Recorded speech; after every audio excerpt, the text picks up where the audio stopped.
안녕하세요. 저는 올해로 38살이 된 남자입니다. 지금은 혼자서 살고 있어요. 일도 하고 집에서 취미 생활도 하면서 시간을 보내고 있습니다. 그런데 얼마 전 저에게 아주 충격적인 일이 일어나서 여기서 한번 말해볼까 해요. 저는 28살에 제 아내를 처음 만났습니다. 처음 아내를 보자마자 첫눈에 반했어요. 아내가 예쁜 편은 아니었지만 제 눈에는 한없이 예쁘고 사랑스러웠답니다. 그래서 저는 동네 카페에서 아내를 보자마자 바로 가서 제가 먼저 대시를 했어요. 아내는 처음에는 제가 이상한 사람인 줄 알고 거절을 하며 싫어했죠. 그런데 제가 매일 따라다니면서 좋아한다고 고백하니까 사귀어 주었습니다. 저는 아내와 사귀면 사귈수록 너무 좋아졌어요. 남들은 오래 사귀면 권태기가 온다고 하는데 3년 동안 사귀었지만 권태기는 전혀 오지 않았죠. 그때 저도 나이가 이제 30살이 넘어가고 집안에서는 결혼을 부추겨서 그녀에게 프로포즈를 했죠. 아내는 고맙게도 제 프로포즈를 받아주었어요. 아내는 승무원이었고 저는 자동차 정비소를 운영하고 있는 평범한 남자였죠.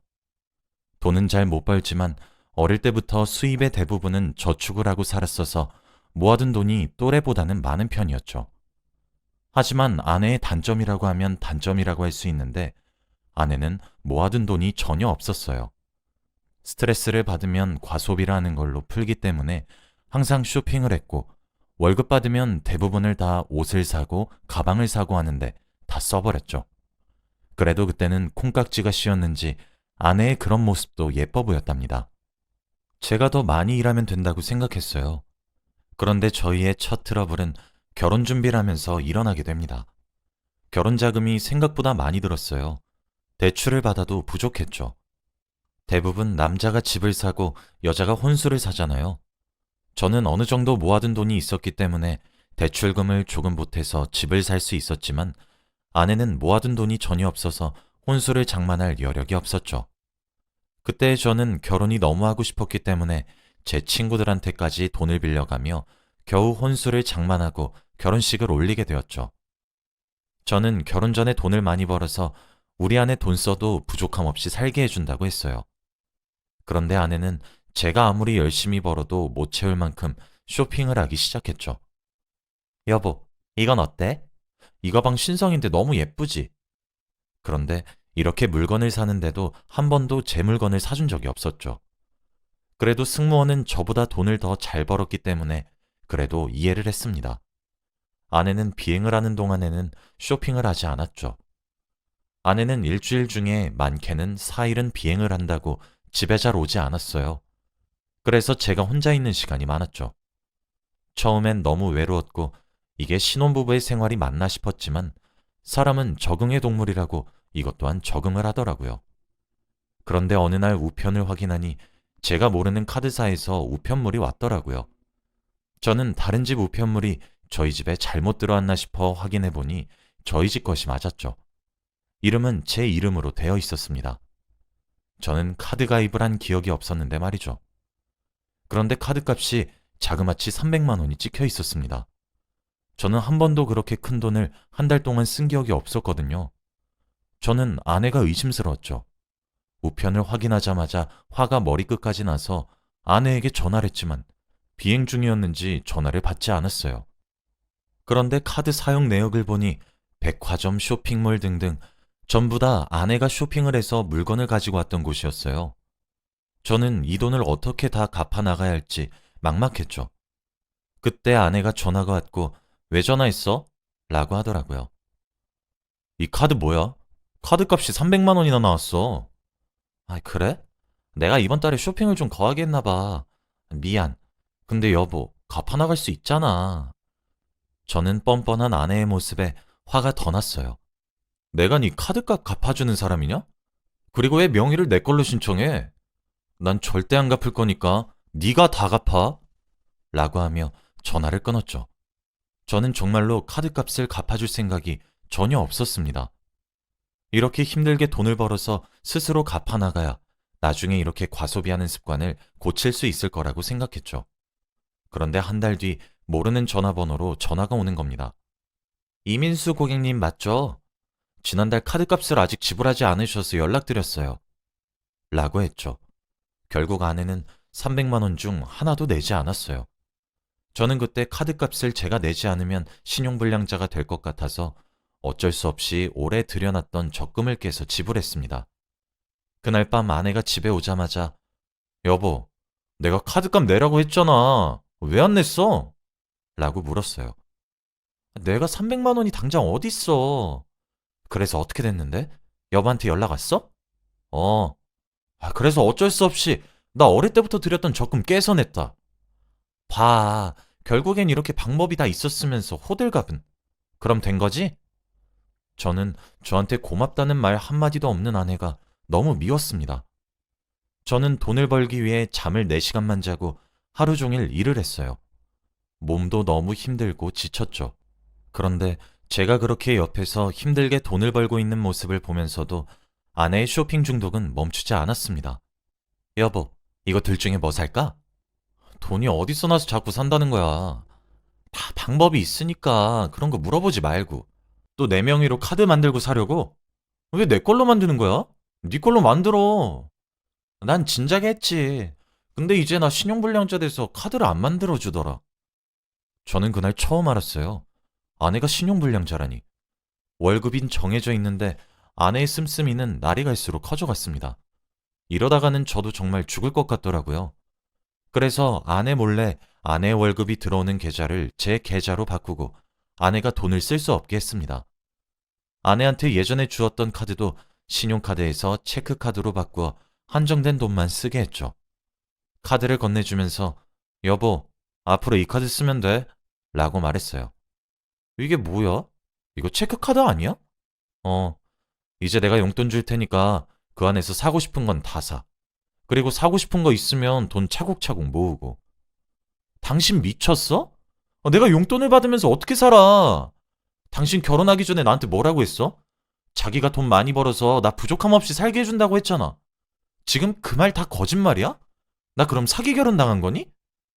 난 그때까진 당신이 이렇게 돈을 많이 쓰고 다니는 여잔 줄 모르고 한 말이야. 한동안은 이렇게 용돈 줄 테니까 조금 나아지면 신용카드 줄게. 아내는 나중에 카드를 돌려준다고 하니 다시 조용해졌죠. 그런데 그날부터 집안에 있는 물건들이 하나씩 없어지는 겁니다. 처음에는 그릇이나 커피포트처럼 작은 것들이 없어지더니 나중에는 TV와 제 옷장에 있던 옷들도 없어지더군요. 여보, 나 여기 있던 검정색 니트 못 봤어? 내가 어떻게 알아. 잘 찾아봐. 그러면 내 패딩은? 그건 진짜 아무리 찾아도 안 나와. 나도 몰라, 여보. 처음에는 옷을 제가 못 찾은 줄 알았죠. 그런데 정비소에서 일을 하던 도중 손님께서 제 패딩과 똑같은 패딩을 입고 있는 겁니다. 패딩이 흔하다고 할 수 있지만 저는 오른쪽 팔꿈치 부분에 수선을 한 자국이 있어서 제 것이 확실했죠. 그래서 손님한테 손님, 이 패딩 어디서 사셨어요? 너무 예뻐서요. 라고 하니까 이거 중고장터에서 샀어요. 나름 싸게 샀어요. 라고 하셨죠. 그렇습니다. 아내는 제가 주는 용돈으로는 자기의 씀씀이를 감당하지 못해서 저희 집에 팔 수 있는 물건들은 다 팔았어요. 그 중에 제 패딩도 있었고요. 중고장터에서의 아내는 유명했어요. 좋은 물건들을 저렴하게 팔아서 유명한 판매자였죠. 그런데 웃긴 건 자기 옷이나 가방들은 팔지 않았고 제 물건과 집안 물건만 팔았어요. 자기 물건은 아깝고 제 물건은 아깝지 않았나 봐요. 그래서 저는 아내에게 어플로 물건을 사고 싶다며 익명으로 채팅을 보냈고 아내는 1분도 안 돼서 답장이 왔죠. 그 물건은 제 노트북이었거든요. 정말 비싸게 주고 산 물건인데 너무 저렴하게 팔아서 화가 났습니다. 그래서 그날 저녁 6시까지 집 근처 공원에서 만나기로 했죠. 6시에 약속 장소에 가서 노트북을 들고 있는 아내를 보자마자 여보, 여기서 뭐해? 아내는 당황을 하며 여보가 여긴 웬일이야? 라고 하더군요. 그 노트북 산다고 한 사람 나였어. 도대체 왜 이러는 거야? 이제 제발 그만 좀 해. 뭐? 그럼 여보 나 속인 거야? 그리고 내가 정말 이러는 이유 모르겠어? 당신이 주는 용돈 너무 부족하단 말이야. 그래서 내가 우리 집 물건 팔아서 돈 벌어서 당당하게 백 산다는데 당신이 뭔 상관이야? 뭔 상관?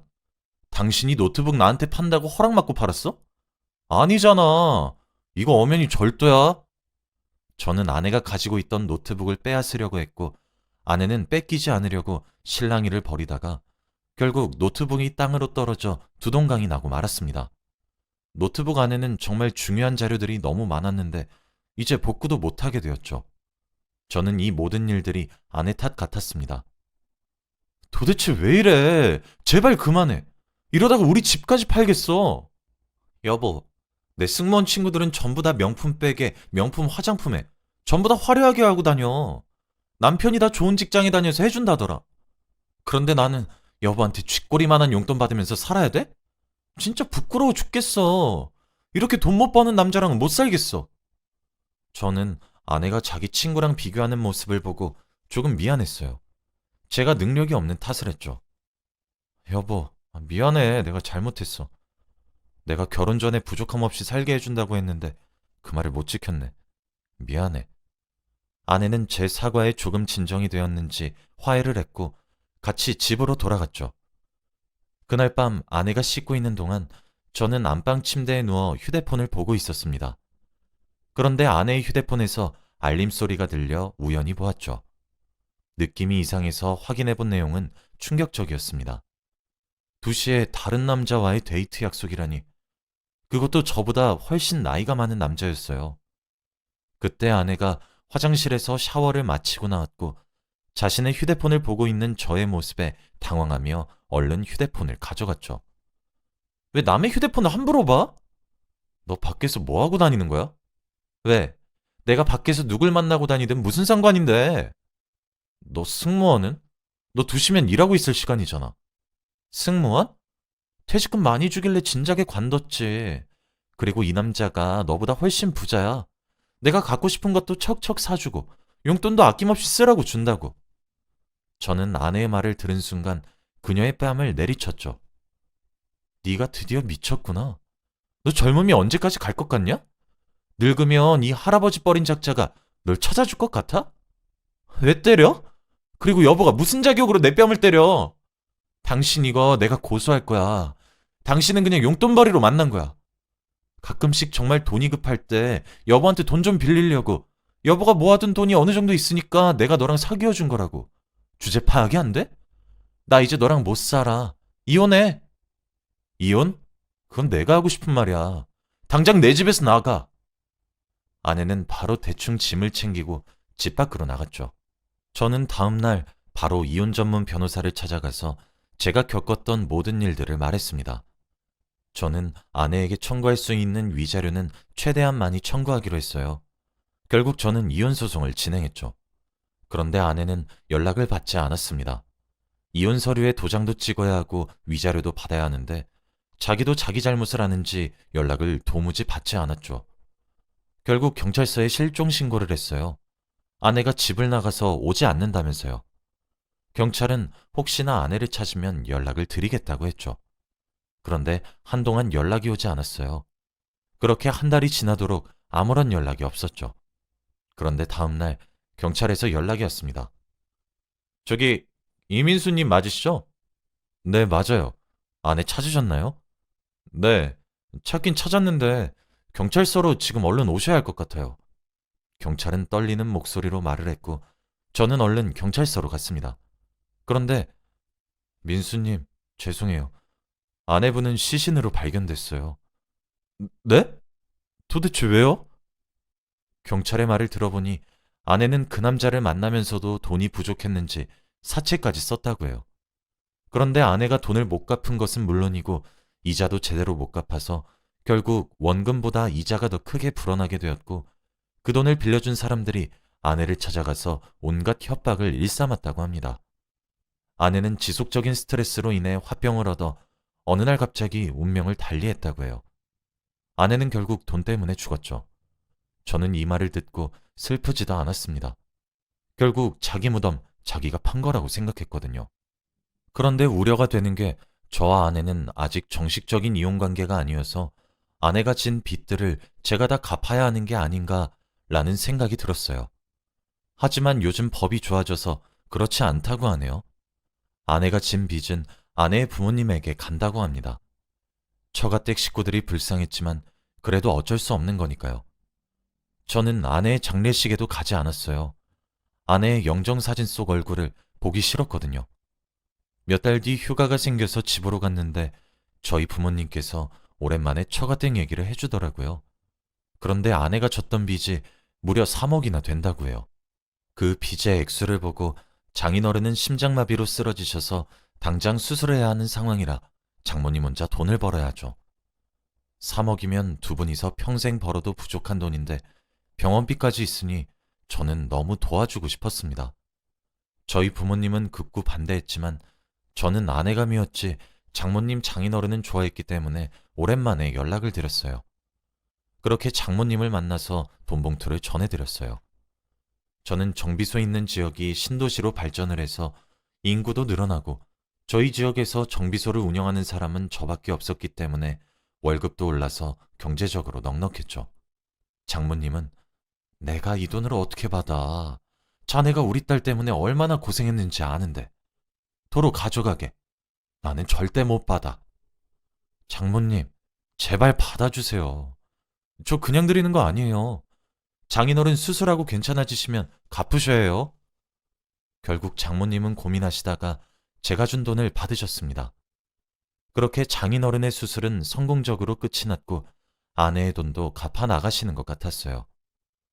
장모님과 장인어른은 자기들이 조금이라도 안 갚으면 자식들이 갚아야 한다며 그건 안 된다고 매일 새벽부터 밤늦게까지 일을 하셨죠.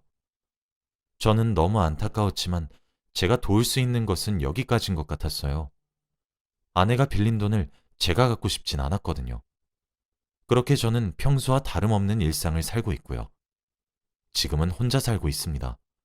저는 앞으로도 혼자 살고 싶어요. 제가 정말 좋아하는 여자가 이렇게 저를 배신하니까 제가 좋아해도 함부로 대시하고 그러면 안 된다는 걸 알았죠. 제 이야기는 여기까지입니다. 제 사연을 들어주셔서 감사합니다.